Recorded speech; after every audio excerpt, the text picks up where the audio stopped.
Осы подкастқа келер алдында ол историяны таныстарымнан естігем. Және соны естіп бірталай адамға айтқам. Содан кейін жігіттерден телефон номерін алып, ана жігітпен сөйлестім. Осындай, енді қазір өмірлік айтқан кезде қиыншылықта, сынақта өзін және айтқан дұрыс түсінбей тығырыққа тығып жүргендер де көп қой. Сол салауаттың айтқан кезде Алла Тағаланың берген нығметінің бір ерекшелігін айтып берді маған. Сол бауырымыз айтқан кезде мемлекеттік жұмыста істейді. Сөйтіп бір қомақты сома береді жұмысынан, подъемный деген сияқты. Сөйтіп азартқа, құмарлық ойынға кіріп кеттім дейді. Дата болып сөйтіп кіріп кеттім дейді. Мен дейді бала-шаға, ата-ана, бар абыройым, жұмысымнан бәрінен айырылдым дейді. Қарыздан қарыз кіріп дейді, құмарлықтан шыға алмай кеттім дейді. Оянғаным сәтімнен бастап айтқан кезде қалай анаған ақша тауып, қайтан барып сонда салсам деген ой бар дейді. Сөйтіп сол өзінің тұрып атқан мекендегі адамдарға айтқан кезде бір адамдарға қарыз кіріп, солардан қашам деп Алматыға келген екен. Алматыға келіп жұмыс жасадым дейді. Күнделікті бір жұмыс жасаймын, мысалы 10-12 мың тапсам, соның жеуіме квартира төлем қойып қалған бәрін құмарлыққа саламын дейді. Отбасым араласпайды дейді уже. Болды дейді. Мен ештеңе көрмеймін дейді анады. Ойым сол ғана дейді. Сөйтіп Алматыға келіп, жан-жақтан жиналған жігіттерді бірімен 17 жерде тапқан, айтқан квартира шешейік, жұмыс істейміз, кешке барып тапқанымызды қайтан саламыз енді. Мықты ұтамыз, жеңеміз деген сияқты нәрсе ғой. Сөйтіп жинап жүргенде ақшам дейді. Құмарлыққа салдым дейді. Салам дейді. Ойым сол дейді. Жұмыс істеуім де сол мақсат болып кетті дейді. Сөйтіп бір күні келсем, ана қасыма тұрып жатқан жігіттер жинаған қаражаттың бәрін ұрлап кетті дейді. Өздері де жоқ, қаражат та жоқ дейді. Не істеймін? Қайда кетті, телефондар өздері жоқ. Сөйтіп далада қалдым дейді. Осы Алматыдағы көпір бар ғой. Жол көпірлерінің астында 1,5-2 ай өмір сүрдім дейді. Дата қиналып, сол бір достарыма барып, жағдай сұрап, қаражат сұрап нетіп едім. Айтады, сен ренжіме. Көмектесетін жағдай болмай тұр. Бірақ бір айтатын амал бар. Сен осыны істеші, бәрі түзеледі деп айтты. Не істейін деп. Намазда емес, алыстау екен өзі. Сөйтіп қағазға бүйтіп кішігірім Аллахумма салли аля Мұхаммадин ва аля али Мұхаммад деп салауат айттым ғой. Салауат оқышы деген ғой. Бүткіл қарыздарынан құтыласың. Мысалы, мен қазір сондай жағдайда жүрмін. Қарыздардан құтылып жатырмын. Осыға дейін мен тығырықта жүргенмін, бірақ сен сияқты емес, сен қатты кетіп қалыпсың деген ғой. 40 миллион астам бүйтіп кіріп кеткен ғой қарызға. Сөйтіп бәрібір дейді оған.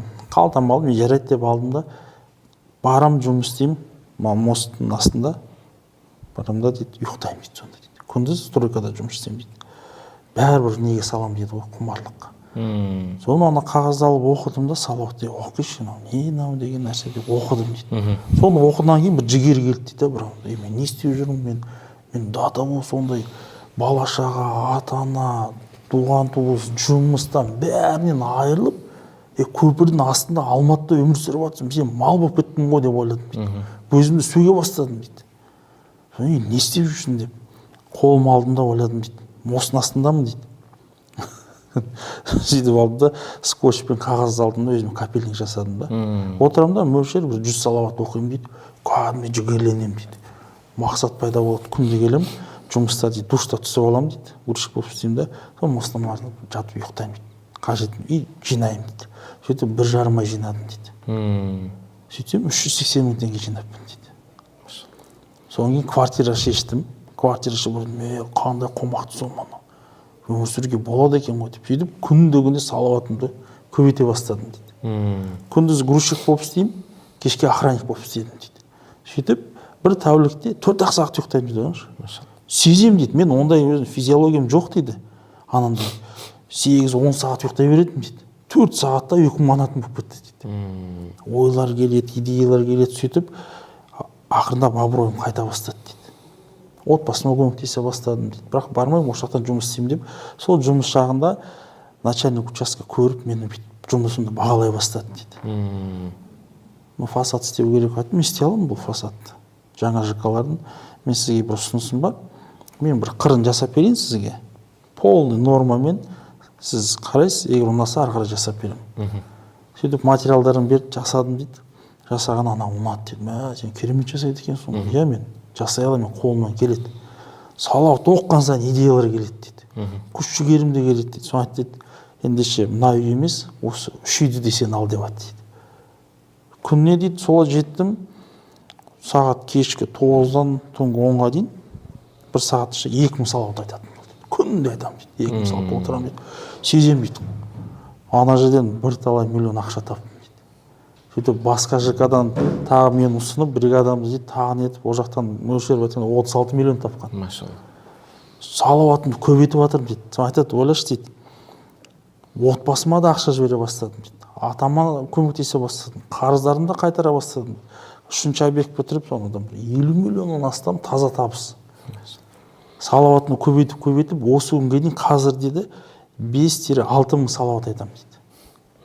Енді дейді, мен қанша уақыт болды десем, мөлшер осы болған нәрсенің өзі бір 8-6 айдың аралығы дейді осы уақытқа дейді. Салауат айтып бастағаныма дейді.